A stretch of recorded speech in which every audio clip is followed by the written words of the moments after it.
Աստված չանի, եթե պատերազմ լինի, վերջի փամփուշտը քոնն է իմացի։ Պատրաստ։ Ուշադի։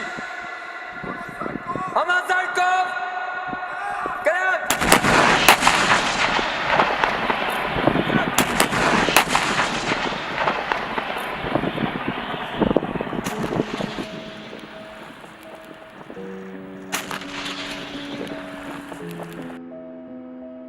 Ալբերտ կոչեցինք, որովհետև իմ հայրիկի անունն էր։ Լավ հիշում եմ 2001 թվականներ, երբ Ալբերտը ծնվեց, սեպտեմբերի 15։ Ես այդ օրը շատ ոգևորված, հուզված, անգամ գինովցած, բայց շատ լավ, շատ սիրուն օր էր։ Այս հագուստը հագել է իր հորեղբոր հարսանիքի ժամանակ։ Ու շատ ոգևորված, որ ինքը արդեն մեծ մարդ է, առիթի է գնում, կոստյումով է գնում։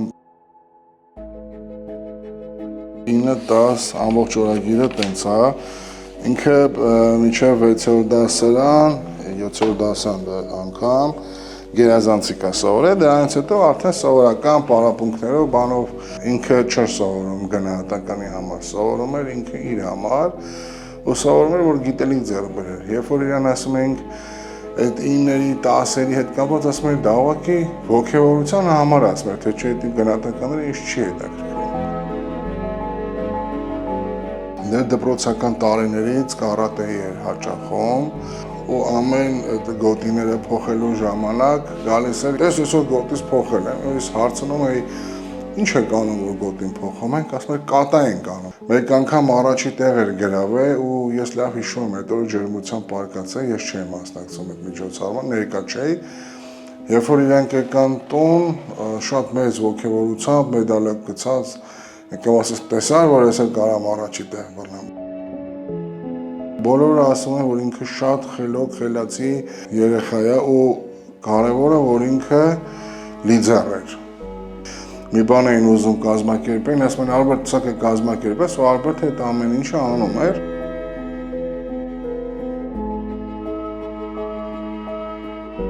Ինքը մի քանի տարի անընդմեջ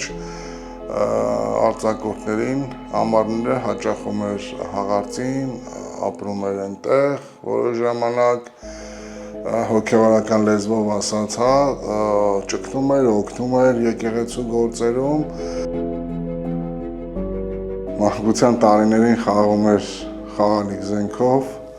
խաղալիք մեքենաներով, անգամ մեր ամառանոցում տեղ կար, երբ որ խաղում ենք քրոջս տղայի հետ, իմ լուսահոգի մայրը հարցում էր, այդ ինչ եք անում, այդտեղից ցածի չեք, իրանք ասում են, տատի մենք ստե դիրքավորվել ենք, կռիվ ենք խաղում։ Հունվարի 13-ին է զորակոչվել բանակ, ինք սովորող տղաներին միշտ տանում են որպես այդպիսի կուրսերի, որ հետո դառնան հրամանատարներ, 5 ամիսները երբ որ անցան, ուղևորվեց Արցախ, այնտեղից գնաց Ջաբրայել ու դարձավ հրանոթի հրամանատար։ 2 անգամ բախտավիճակվել, այդ ընթացքում այցելել եմ Արցախ, տեսել եմ, առաջի անգամ մի կես ժամով, երկրորդ անգամ իր ծննդյան տարեդարձին 20 թվականին հենց,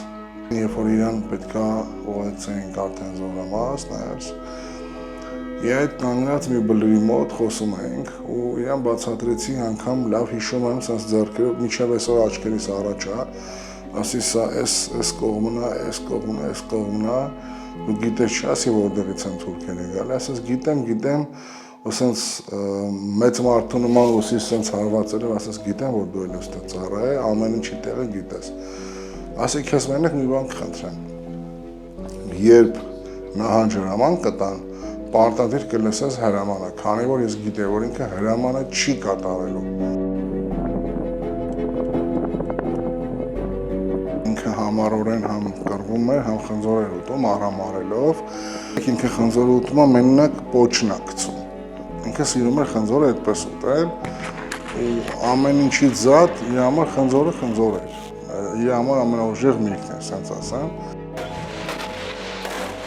Չարաբաստիկովը եղել է ամսի սեպտեմբերի 29-ը, երբ որ սկսել են արդար ռմբակոծել, պետք է կրակ բացեին, բայց քանի որ արդեն սմերշներով, տոսերով հարձակում ա եղել, տվել են թաքստոց հրաման, որին իմ որդին չի ենթարկվել